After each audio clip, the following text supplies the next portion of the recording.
And welcome back to the Angry Teacher channel. This is Richard Williams, the Angry Teacher. And if it's your first time here, welcome aboard. Thanks for checking out the video. I need you to hit the subscribe, hit the notification so that you can be a part of the community, because you'll know when the next dope videos are coming out and we can have conversations and you'll be welcomed into the group. With that said, if you've been here before, thanks for being a part of the community. Thanks for being my community. I love y'all. You know this. Let's get into the video. Now, as English teachers, literature teachers, reading teachers, we know how important tone is. I'm realizing now with COVID going on, kids don't understand the tone of emails or text messages. And so to get kids to understand what they're reading, to get kids to understand why how they're reading or how to respond to what they're reading, we need to actually teach them how to dive in and figure out how to find tone. I'm going to give you about 5 activities or 5 things that you can do to get kids to understand the tone of the passage that they're reading. Let's check it out. As I said, there are going to be 5 activities that we can do in our classrooms to teach tone. Some of them you have to do a lot of prep work for it, but it does pay off. I've done most of these. I think I've done like 4 of them before, but I think the 5th one I haven't tried yet, and I think I'm going to try it this year. Okay, so let's get into it. The first one is tone cards. I would have scenarios, and you can get these from the internet. You can make them up. You can get them from ACT, SAT prep books. You know, I guess with permission or whatever. Or you can just make up the scenarios and give hints in your scenarios or your short passages, or even use, books, you cut them up or type out different parts that you want kids to pay attention to, and have them identify the tone of that passage. What I used to do, put them in groups and have the kids work on individual cards.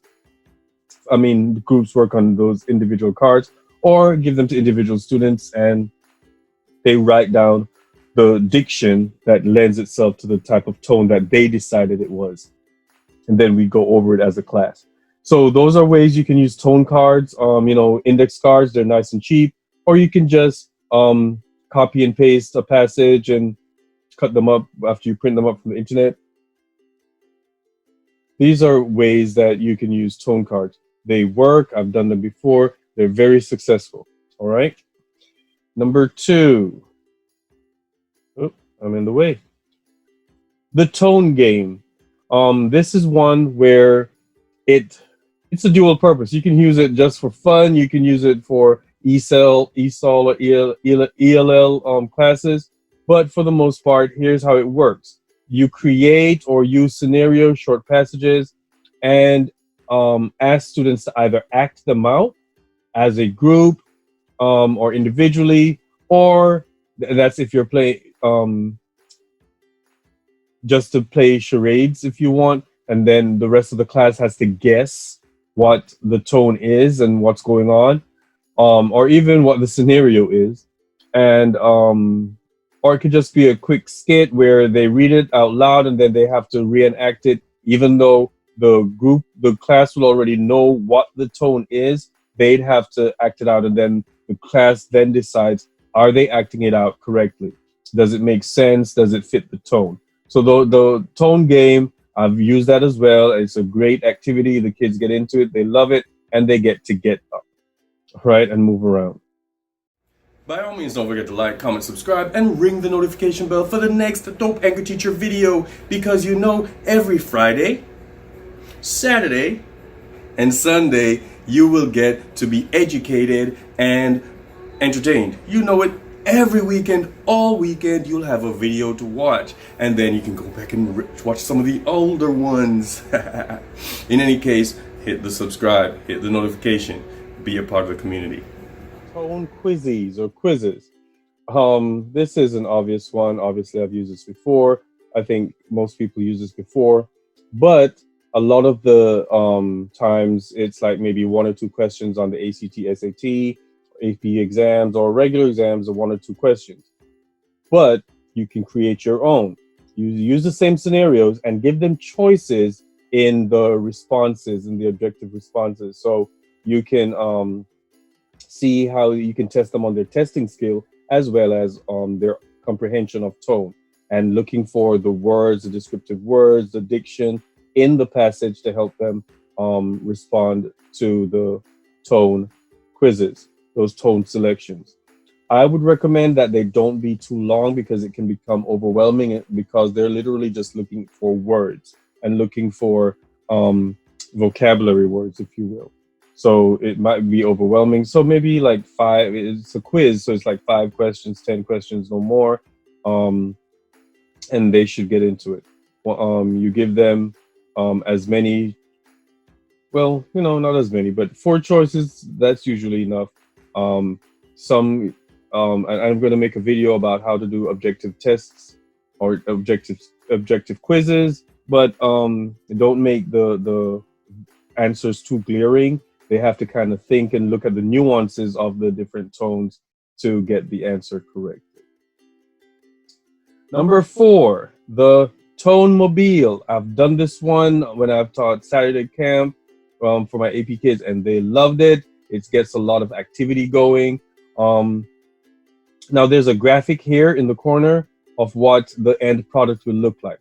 Here's what you do. You get some index cards or some colored paper, you cut them up, or you know what, even regular copy paper, cut them up, and they're going to make study cards out of them.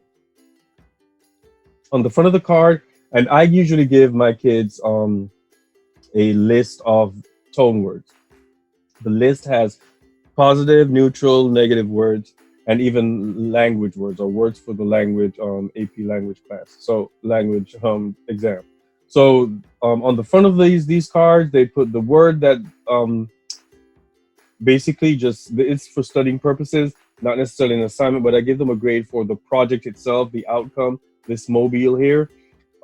They put the word on the front, and on the back they put the definition and an example of them using the word. The definition could also go on the front, but as long as there's an example, it ups the ante and gives them that Bloom's taxonomy kind of critical thinking, because now they have to come up with their own word. It's not just a word and definition exercise. You have to come up with your own example. Now, it might get a little bit long depending on how lengthy your actual list is or the words that you gave them to use is. But you can have them, okay, you have to do 10 words, or you have to do 5 positive, 5 negative, 5 neutral. However you do it, that's up to you. You need yarn, and I use a clothes hanger, but they can make one like the example here. It's up to you if that's what you choose. And then this is all done as we review. So for the end of the 3rd grading period to the 4th grading period, they're hanging from the class ceiling. And the kids love seeing their work up there. They're learning every time the kids come in from other classes, or even if the same kids come in, they look up and these words are dangling over their heads. When they're not paying attention to me or anything I'm doing, they get to learn new vocabulary, tone vocabulary words. So this is a good activity. I've done it before and they love it. I love it as well. That's number 4. And last one, this is the one I plan to do this year. The tone project. Students create a "How do you feel today" poster of themselves or group members expressing or explaining tone words. Now, this is one, I'm sure you've seen it before, and there's so many different variations and types of this chart, just to have kids, with the social emotional part of your profession, have the kids kind of check in and see where they are. They can either write about how they feel by looking at the graphic, or they can touch that one and then you have a conversation about it. Whichever mode you choose, that's fine, but that's for the actual regular poster. My version is that they'd have to use the same vocabulary list that I gave them for number 4, have them use that, and they have to reenact or make the poster using their friends, their group, using their friends, their family, or themselves to produce the poster. Now, it can be electronic as well. It can be a PowerPoint. It doesn't necessarily have to be an actual paper poster, but that would be awesome if you could post it around the room and kids can see themselves expressing those tone vocabulary. They'll learn, they'll understand what's going on, and they'll have to go a little bit deeper, use the dictionary to figure out the nuances of the words. What does happy mean versus what content means, and so on and so forth. So those are my my 5 examples rather, of how you can teach tone. And thanks for coming to class today. I need you to go out there and be great. Hey, let's just go out there and teach.